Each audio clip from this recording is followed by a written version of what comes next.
اللهم صل على محمد وآل محمد۔ دیکھیں رسول کی سیرت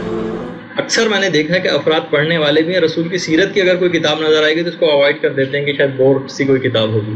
اس حوالے سے آپ کو عام زندگی میں رسول کس طرح اپنی زندگی گزارتے تھے اور ہم کس طرح زندگی گزارتے ہیں آپ کمپیئر کبھی کرتے ہوئے دیکھتے چلے جائیے۔ چند ایک چھوٹی چھوٹی باتوں کی نشاندہی آج بھی۔ رسول جس وقت گھر کے اندر ہوتے تھے تو وقت کس طرح گزارتے تھے؟ علماء نے جنہوں نے بھی سیرت رسول کے موضوع پر کام کیا ہے وہ کہتے ہیں کہ رسول گھر کے اندر جتنا وقت گزارتے تھے اس کو 3 حصوں میں ڈیوائڈ کرتے تھے۔ گھر کے اندر جتنا وقت گزارتے تھے اس کو 3 حصوں میں ڈیوائڈ کرتے تھے۔ 1/3 حصہ خدا کی عبادت کے لیے وقت ہوتا تھا، 1/3 حصہ گھر والوں کے معاشرتی حقوق کی ادائیگی کے لیے وقت ہوتا تھا، مثلا ان کے ساتھ ہنسنا بولنا ہے، اٹھنا بیٹھنا ہے، ان کے پرابلمس کو سالو کرنا ہے، اور تیسرا حصہ 1/3 وہ اپنے نفس کی راحت اور آرام کے لیے گزارتے تھے۔ تو گھر کے اندر رہتے ہوئے 3 حصے کرتے تھے، ایک حصہ عبادت کے لیے، ایک حصہ گھر والوں کے حقوق معاشرتی حقوق کی ادائیگی کے لیے، اور تیسرا حصہ اپنے نفس کی راحت و آرام کے لیے۔ پھر جو اپنے نفس کی راحت و آرام والا حصہ ہوتا تھا اس کو پھر 2 حصوں میں تقسیم کرتے تھے۔ ایک حصہ خاص احباب کے لیے ہوتا تھا جس میں عام افراد نہیں آتے تھے، خاص قسم کے احباب رسول کے آتے تھے، رسول ان کو تعلیم دیتے تھے اور پھر وہ زیادہ سے زیادہ دیگر افراد کو باہر تعلیم دے دیا کرتے تھے، عام افراد کو، لیکن اس میں عام افراد کو آنے کی اتنی اجازت نہیں تھی، اس میں خاص قسم کے رسول کے احباب اور ساتھی وہ آیا کرتے تھے۔ اس حوالے سے اب ہم اپنی اگر اب زندگی دیکھ لیں تو 1/3 جو گھر کے مثلا 9 گھنٹے اگر رسول گھر کے اندر رہتے ہیں تو اس کا 1/3 کتنا ہوا؟ 3 گھنٹے۔ 3 گھنٹے تو کم سے کم رسول عبادت خدا اس حوالے سے کرتے ہی کرتے تھے، لیکن ہم اپنے آپ کو اگر دیکھ لیں تو ہم کتنی دیر عبادت خدا، مستحبات والی تو چھوڑیے، کتنے ہم پر واجب عبادتیں موجود ہیں، کتنی قضا نمازی ہیں اور نماز آیات ہیں اور کیا کچھ ہمارے اوپر لدا ہوا نہیں ہے اس وقت، تو کم سے کم 3 گھنٹے نہ صحیح تو آدھا گھنٹہ یا 15 منٹ ضرور عبادت خدا واجب سے ہٹ کر، وہ جو واجب نمازیں آپ کو پڑھنا ہے سو پڑھنا ہے، ان سے ہٹ کر الگ سے کچھ عبادت کے لیے وقت ضرور نکالنا چاہیے۔ رسول کی سیرت کا تقاضا ہے۔ تو رسول اپنے گھر میں اس انداز سے جو ہے وہ جب گھر کے اندر رہتے تھے تو کس انداز سے رہتے۔ دوسرا، رسول جب گھر کے اندر انٹر ہوتے تھے تو ایک دعا پڑھتے ہوئے، دیکھیے وہی ہمیں ساری اڈاپٹ کرنی ہے رسول کی سیرت سے چیزیں۔ رسول جب بھی گھر کے اندر ہوتے تھے ایک دعا پڑھتے تھے، الحمدللہ الذی کفانی و اوانی، اس خدا کی حمد ہے، تعریف ہے اس خدا کے لیے کہ جس نے میری تمام ضروریات کی کفالت فرمائی اور مجھ کو ٹھکانہ بخشا۔ مثلا اگر کبھی ہم غور کریں کہ ہماری جتنی ضروریات ہیں، شاید کبھی ہمیں اس حوالے سے شکر کرنے کی توفیق بھی نصیب نہیں ہوتی، ہم دیکھتے ہیں ہمیں کتنی ہماری ضروریات ہیں، کس انداز سے خدا ان کو حل کرتا چلا جاتا ہے۔ جب بھی گھر کے اندر ہوتے تھے تو ضروریات زندگی، جو ہماری ضروریات زندگی ان کی کفالت کس انداز سے خدا کرا ہے اس کا شکر ادا کرتے ہوئے اندر ہوتے تھے۔ وہ آوانی، پروردگار کا لاکھ لاکھ شکر ہے اس نے مجھے رہنے کے لیے ٹھکانہ بخشا۔ دیکھیے کہ جس وقت بھی ہم اپنے کاروبار اور ملازمت سے گھر واپس لوٹتے ہیں تو کس حد تک ہمارے لیے اچھی سائبان اور سکون جگہ ہمارے لیے گھر خدا نے قرار دیا۔ اور دیکھیں ہم شاید ہی کبھی ہمیں توفیق ملی اس حوالے سے کہ اپنے گھر کا شکر ادا کرنے کی۔ اور پھر رسول اگلا جو دعا پڑھتے تھے اس کے اندر بھی، پروردگار تیرا لاکھ لاکھ شکر ہے کہ تو نے مجھے کھلایا اور مجھ کو پلایا۔ تو اس حوالے سے تو رسول کہتے تھے ضروریات زندگی کا شکر ادا کرتے ہوئے، اپنے لیے بہترین جو گھر کے اندر داخل ہوتے اس گھر کا شکر ادا کرتے ہوئے۔ تو یہ بھی ہمیں اپنی زندگی میں اڈاپٹ کرنا چاہیے تاکہ ہمیں خدا کی نعمتوں کا احساس رہے۔ وہی جو میں نے ایک مثال بھی استاد محسن قراتی کی دی تھی کہ جب تک ہمیں نعمتیں ملتی رہتی ہیں تو ہمیں نعمتوں کا احساس بھی نہیں ہوتا۔ انہوں نے مثال لکھی ہے، فرض کر لیں یہ انگوٹھا، کبھی آپ نے اپنے انگوٹھے کی اہمیت کا احساس ہی نہ کیا، اور پھر انہوں نے وہ جو ہماری گفتگو میں آ بھی چکی ہے بات کہ اگر یہ انگوٹھا فرض کر رہے ہیں نکال لیں اور آپ اس سے اندازہ لگائیں کہ آپ اپنی قمیض کا بٹن تک نہیں بند کر سکتے اگر انگوٹھا نکال لیا جائے آپ کو، بلکہ انہوں نے لکھا ہے بریکٹ میں کتاب کے اندر کہ ابھی تجربہ آپ کر کے دیکھ لیجیے۔ تو کبھی ہم نے اس انگوٹھے کی اہمیت کا احساس نہیں کیا جبکہ کتنی بڑی ہمارے لیے نعمت تھی۔ تو خدا نے اس حوالے سے نہ جانے کتنی ہم کو نعمتیں دی ہیں لیکن کبھی ہم احساس نہیں کرتے۔ رسول جب بھی گھر کے اندر ہوتے تھے ہمیشہ گھر والوں کو آتے ہی سلام کرتے تھے، یہ نہیں کرتے تھے کہ وہ توقف کریں اور بچوں سے ایکسپیکٹ کریں یا گھر کے افراد سے ایکسپیکٹ کریں کہ وہ ان کو سلام کریں۔ رسول خود آ کر سلام کرتے تھے اور کہتے بھی تھے کہ جب تم لوگ اپنے گھروں کو جایا کرو تو اپنے گھر والوں کو سلام کیا کرو، کیونکہ سلام کرنے سے تمہیں اور تمہارے گھر والوں کو بہت زیادہ برکت نصیب ہوگی۔ دیکھیے بہت ساری ایسی باتیں جو ہماری 20-20 ہزار 25-30 ہزار روپے بھی کما لیں تب بھی گھروں کے اندر اس حوالے سے جو پورے نہیں ہوتے. تو ہم نے بہت ساری بظاہر ایسی چھوٹی چھوٹی چیزوں کو ترک کر دیا جنہیں ہم بہت چھوٹا سمجھ کے حقیر سمجھ کے نظر انداز کر دیا، جبکہ یہی برکت پیدا کرنے والی چیز ہے. مثلاً کہا جاتا ہے، رسول کے احادیث کے اندر بھی آتا ہے کہ مثلاً دسترخوان کے اوپر جو تھوڑے تھوڑے سے روٹی کے جو ٹکڑے وغیرہ رہ جاتے ہیں ان کو اگر اٹھا کے کھایا جائے تو بہت زیادہ برکت کا باعث ہوگا. لیکن ہمارے ہاں تو شاید اس کو بہت معیوب بھی خیال کیا جائے یا تہذیب و شائستگی کے منافی سمجھا جانے لگا ہو اب.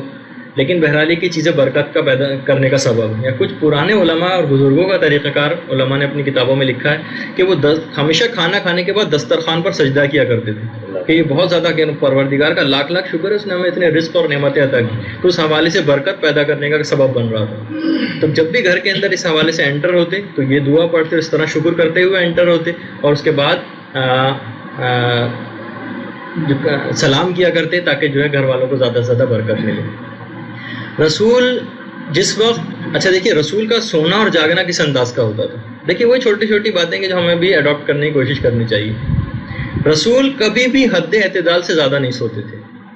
بلکہ اس حد تک ملتا ہے کہ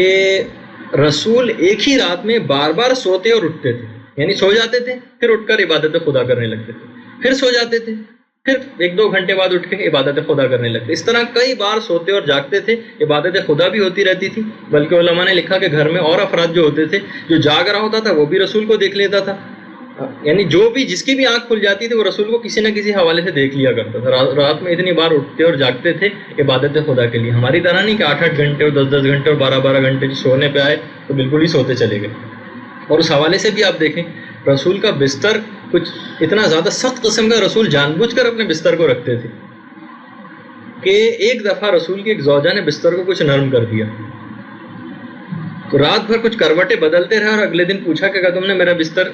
میں کچھ تبدیلی کی تھی؟ انہوں نے کہا یا رسول اللہ اس طرح بستر نرم کر دیا تھا. کہا کہ آئندہ ایسا نہ کرنا کیونکہ اس کی نرمی مجھ کو تہجد کی نماز سے مانع ہوتی ہے. یعنی اس حوالے سے اگر ہم دیکھیں گے ہم جتنی ضروریات اور آسائش اپنے زندگی میں بڑھاتے چلے جائیں تو آپ خود آبزرو کریں گے مثلا کمرے کے اندر اے سی بھی لگا ہوا ہے، اتنی ٹھنڈک ہو رہی ہے اور آپ کے ساتھ گرمی میں بھی اے سی لگا ہوا ہے اس حوالے سے اور آپ کمبل کے اندر لیٹے ہیں تو نماز فجر کو بھی اٹھنے کو دل نہیں چاہے گا. بلکہ اکثر افراد کی اس حوالے سے جتنی آسائشیں اس حوالے سے زیادہ ہوتی ہیں، ظاہر ہے کہ ہم یہ بھی نہیں کہہ رہے کہ ہمیں اس منزل اور لیول تک چلے جانا چاہیے کہ ہم بالکل بوریے اس کے اوپر سونا شروع کر دیں، لیکن کم سے کم آسائشوں کے ساتھ اس بات کی احتیاط بھی لازمی رکھیں کہ یہ جو آسائشیں ہیں اور یہ جو نعمتیں خدا کی طرف سے ہم کو ملی ہیں یہ کسی حرام کا پیش خیمہ نہ بن جائیں کہ ہمیں جتنی آرام و آسائش بھی ملے تو اس حوالے سے ہم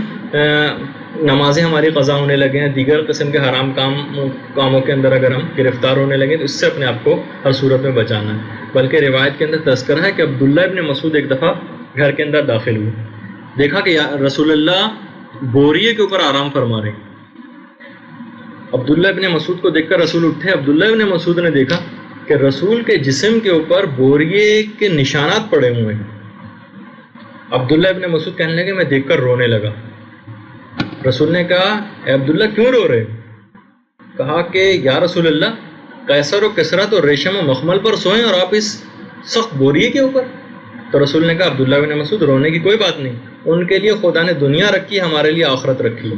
تو ہمیں دیکھیے اس حوالے سے بھی رسول اسلام ہمیشہ بلکہ اکثر صحابہ جب بہت زیادہ اسٹریس کرتے یا رسول اللہ کچھ تو بستر کو نرم بنائیے، تو رسول کہتے تھے میں بستر کو نرم بنا کے کیا کروں گا؟ میری مثال تو اس مسافر کی سی ہے جو چلتی دھوپ میں تھوڑی دیر کے لیے درخت کے نیچے سایہ دار درخت کے نیچے آ کر بیٹھ گیا ہو اور کچھ آرام کرنے کے بعد پھر چل پڑا. تو ایک مسافر کو اتنی زیادہ آپ خود دیکھیں جب آپ سفر کی حالت میں ہوتے ہیں تو کہاں آپ اتنی آسائشوں کی ایکسپیکٹیشن کرتے ہیں. کسی اسٹیشن پہ جا کے رکے، کہیں بھی آپ کو جس انداز سے بھی ریل کے اندر کہیں بھی جگہ مل گئی آپ وہیں پڑھ کر سو جاتے ہیں. یعنی مقصد یہ کہ ان آسائشوں کو جتنی بھی ہم کو حاصل ہیں کسی بھی حرام کا پیش خیمہ تو ہرگز نہ بنے. اور رسول اسلام جب بھی سویا کرتے تھے تو روایتوں کے اندر بھی ملتا ہے اور اس بات کی تاکید بھی کی گئی کہ معوذتین تو خاص طور پر پڑھ کے سوتے تھے، سورہ قل اعوذ برب الناس اور سورہ قل اعوذ برب الفلق. بلکہ علماء نے تو خاص طور پر لکھا اور کہا کہ اپنے بچوں کو بھی خاص طور پر اس بات کی تاکید کیجیے کہ وہ چاروں قل تو ضرور اپنے اوپر پڑھ کر جو ہے وہ باہر نکلا کریں. تو ہر قسم کے شیاطین دنیاوی اور جو باطنی قسم کے شیاطین ہیں ان سے بھی ان کو نجات ملے گی. اور یہ بھی کہا جاتا ہے اور بہت زیادہ تاکید بھی آئی ہے روایتوں میں کہ کم سے کم سونے سے پہلے انسان 4 چیزیں تو ضرور کر کے سوئے. 3 مرتبہ سورہ اخلاص پڑھ کے سوئے کہ پورے قرآن کی تلاوت کا ثواب ملے گا. تمام مومن و مومنات کے لیے مغفرت کی دعا کر کے سو، اللہم اغفر للمومنین والمومنات، تاکہ اگر اس کا حالت موت اسی نیند کی حالت میں انتقال بھی ہو جائے تو توبہ پر اس کا انتقال ہو، اس وجہ سے خاص طور پر ہی۔ دوسرا یہ کہ سبحان اللہ والحمد للہ ولا الہ الا اللہ واللہ اکبر، یہ تو خاص طور پر پڑھ کے سویا کرے، جس کو تسبیحات اربعہ کہا جاتا ہے۔ اور دوسرا محمد و آل محمد پر درود، بلکہ تمام انبیاء پر درود پڑھ کے سویا۔ اللہم صلی علی محمد و آل محمد۔ تو یہ چار چیزیں تو خاص طور پر ان کی تو ضرور بالضرور، اور بلکہ رسول کا ملتا بھی ہے۔ ازواج جو رسول کی ہیں وہ روایت فرماتی ہیں کہ ہم دیکھتے تھے کہ رسول خدا قل اعوذ برب الناس اور قل اعوذ برب الفلق پڑھتے تھے، اور پھر اپنے چہرے اور جسم کے اوپر ہاتھ بھی پھیرتے تھے اسی حوالے سے۔ تو اکثر جیسے کہ لوگ پوچھتے ہیں بھائی، سوچتے ہیں بھائی اس کی بھی کیا ضرورت نہیں ہے، رسول کی سیرت میں ہم کو ملتا ہے کس انداز سے رسول اپنے جسم کے اوپر ہاتھ بھی پھیرا کرتے تھے اور پڑھنے کے بعد۔ بلکہ جو مریض کے مستحبات ہیں کہ اس میں جو تیماردار کے لیے کہ وہ جب بھی کسی مریض کی تیمارداری کے لیے جائیں تو سورہ فاتحہ یا سورہ قل اللہ جو اس کے اوپر پڑھیں اس کے صحت یابی کے لیے، تو اس کے اوپر پھونک بھی ماریں اور اس کے ہاتھ کے اوپر ہاتھ رکھے یا جسم کے اوپر ہاتھ رکھ کے اس چیز کو پڑھا جائے۔ یعنی اس چیزوں کی بھی اہمیت ہے، ہاتھوں کو پھیرنا یا پھونک مارنا، ان کو بالکل فضول اور بیکار قسم کی چیز جو ہے وہ نہ سمجھا جائے۔ اور خاص طور پہ ایک چیز اور، ہمیشہ رسول یہی کرتے تھے کہ سونے سے پہلے وضو کر کے سوتے تھے، کیونکہ پوری رات عبادت کا ثواب ملتا ہے اگر سونے سے پہلے وضو کر کے سویا جائے۔ شہید مطہری اپنے والد کے متعلق بیان کرتے ہیں کہ میرے والد کبھی بھی ہوتا ہی نہیں تھا ایسا کہ وہ بلا وضو کبھی سوئے۔ اور شہید مطہری کی زوجہ نے ان کی شہادت کے بعد جو انٹرویو دیا اس میں کہا کہ میں نے کبھی نہیں دیکھا کہ شہید دن میں آدھا گھنٹہ بھی بغیر وضو کے رہیں۔ اس حد تک یہ لوگ احتیاط کرنے والے افراد ہوا کرتے تھے۔ ہر وقت جب انسان پاک و پاکیزہ رہے گا تو آپ کو سوچیے کہ شیاطین کس انداز سے اس کے اوپر جو ہے پھر آ سکیں گے اور اس کے اوپر اپنا غلبہ کر سکیں گے۔ اچھا دیکھیے، اب رسول گھر کے اندر ہوتے تھے، سوتے جاگتے کس طریقے سے تھے رسول؟ آپ دیکھیے، رسول ایک تو تبلیغ کے لیے اپنی زبان کو کھولتے تھے، وہ تو ہماری اس پہ بھی ابھی گفتگو ہوگی، لیکن رسول کبھی خاموش بھی رہا کرتے تھے۔ ہم بھی دیکھیے اکثر خاموش رہتے ہیں، ہر وقت تو نہیں بولتے رہتے، لیکن علماء نے جنہوں نے بھی رسول کی سیرت کے اوپر کام کیا ہے فرماتے ہیں کہ رسول کی جو خاموشی تھی وہ چار چیزوں کی جامع ہوا کرتی تھی۔ رسول کی خاموشی میں چار چیزیں ہوتی تھیں، میں ان کی تفصیل پہ بھی بتاتا ہوں کیا۔ نمبر 1 ہے حلم، نمبر 2 بیدار مغزی، نمبر 3 انداز کی رعایت، اور نمبر 4 فکر۔ یہ چار چیزیں رسول کی خاموشی میں ہوا کرتی تھی۔ نمبر 1 حلم، دیکھیے ہمیں بھی اکثر بہت ساری ہمیں ناگوار باتیں اس حد تک ناگوار لگ رہی ہوتی ہیں کہ ہم تو بالکل غصے سے از خود رفتہ ہو جاتے ہیں اس کے اندر۔ رسول اکثر ناگوار باتوں کو، رسول کو تو سوچیے ان کو کوڑا بھی پھینکا جاتا تھا اور کیا کچھ اذیتیں اور مصیبتیں رسول کے اوپر نہیں ہوتی تھیں، لیکن اس انداز سے رسول کی سیرت ہے کہ ناگوار باتوں کو اس طرح پی جایا کرتے تھے کہ احساس بھی نہیں ہونے دیتے تھے کہ وہ ناگوار۔ حلم جو ان کے رسول کے اندر جو ہے وہ پیدا، اتنا زیادہ رسول کے اندر حلم پایا جاتا تھا، اس حوالے سے صبر ناخوشگوار باتوں پر۔ یہ رسول کی زندگی میں ہم کو خاموشی کے اندر ملتا ہے کہ اس انداز سے حلم اور صبر کی قوت ان کے اندر ہوتی تھی، ناخوشگوار باتوں کو جس انداز سے پی جایا کرتے تھے۔ نمبر 2 بیدار مغزی۔ اچھا دیکھیے، یعنی خاموشی، ایک خاموش ہے بالکل، دنیا مافیا سے ہم لوگ جس طریقے سے ایسی مایوس بیٹھے ہیں، اداس سے بیٹھے ہیں، کچھ یعنی جس کے اندر کچھ بھی بات نہیں ہوتی، رسول کے ہاں بیدار مغزی پائی جاتی تھی۔ اور بیدار مغزی میں علماء نے لکھا 4 چیزیں پھر ہوا کرتی تھی۔ سب سے پہلی چیز، رسول ایسی خاموشی میں بھی ایسی چیزوں کو کیا کرتے تھے کہ لوگوں کو خود بخود ان چیزوں کو کام کرنے کی رغبت ہو۔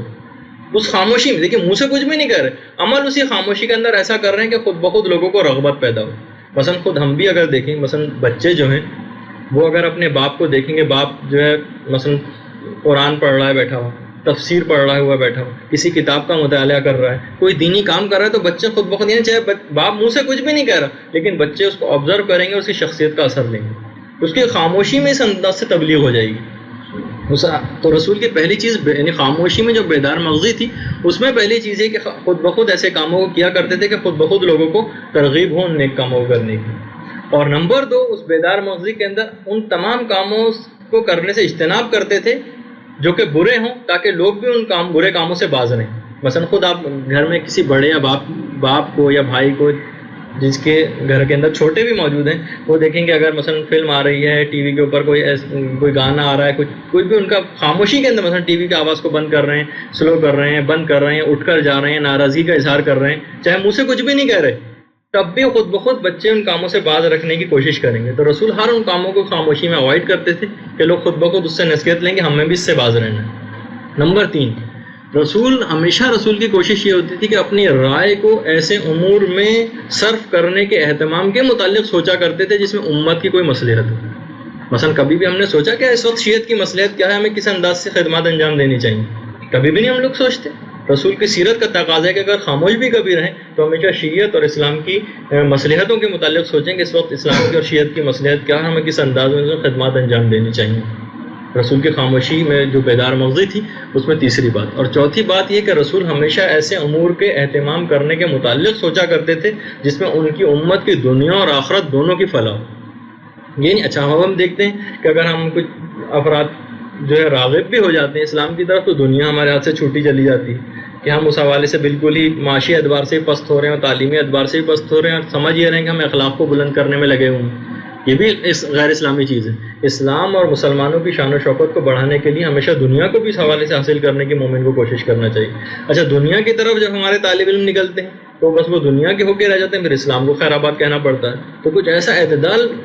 ہونا چاہیے ہماری زندگیوں میں, کچھ ایسے امور کے متعلق تھوڑا وقت نکال کر سوچا جائے جس میں دنیا اور آخرت دونوں کی فلاح. ایک شخص بلکہ رسول کے سامنے اظہار بھی کر رہا تھا آخرت کی کچھ فلاح مانگ رہا, تو رسول نے کہا نہیں, اس انداز کی دعا مانگا کرو, ربنا آتنا فی الدنیا حسنۃ وفی الآخرۃ حسنۃ. دنیا میں کے اندر بھی سب نیکیاں مل اور آسائشیں اور ہر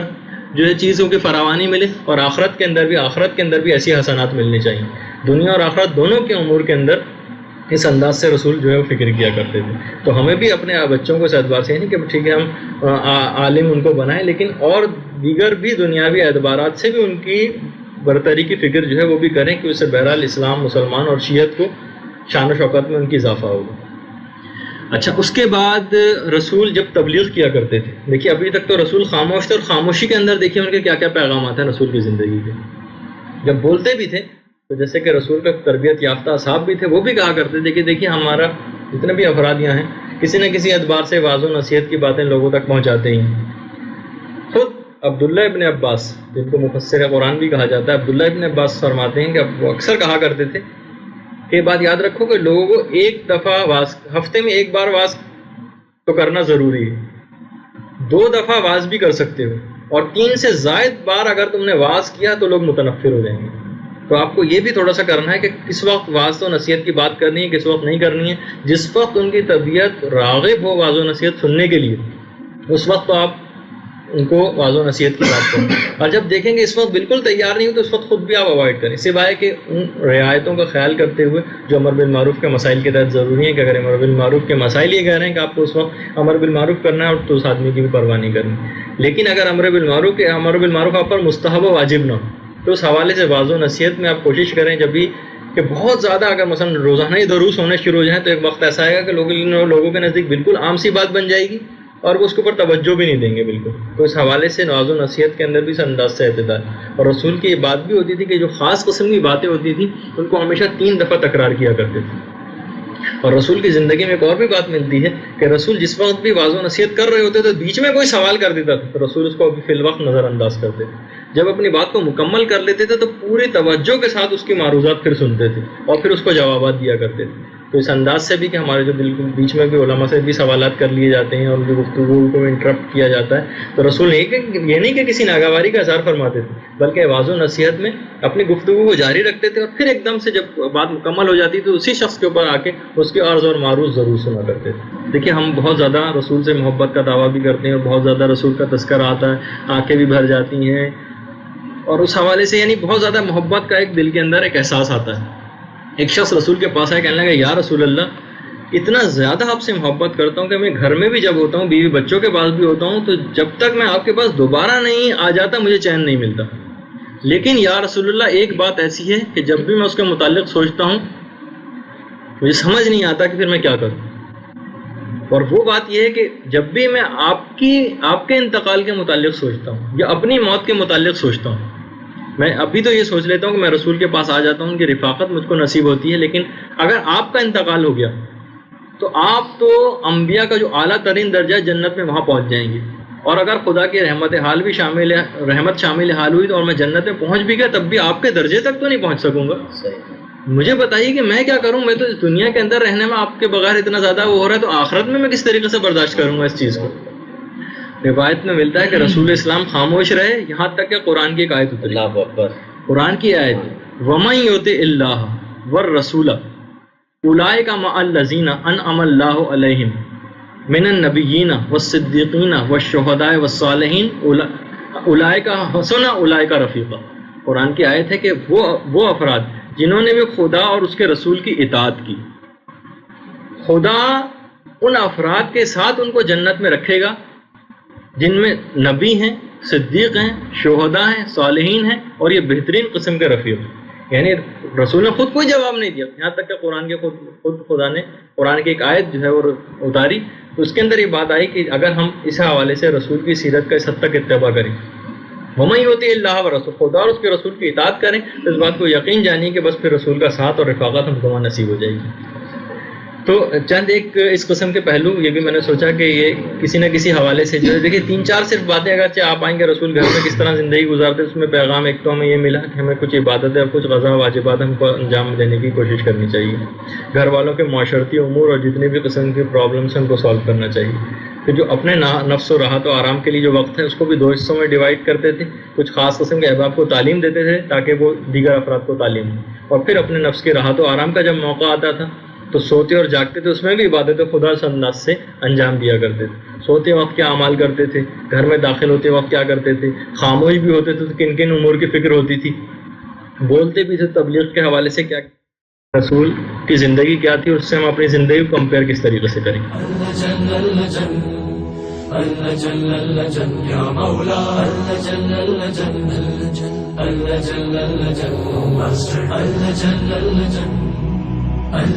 يا صاحب السماء اللجن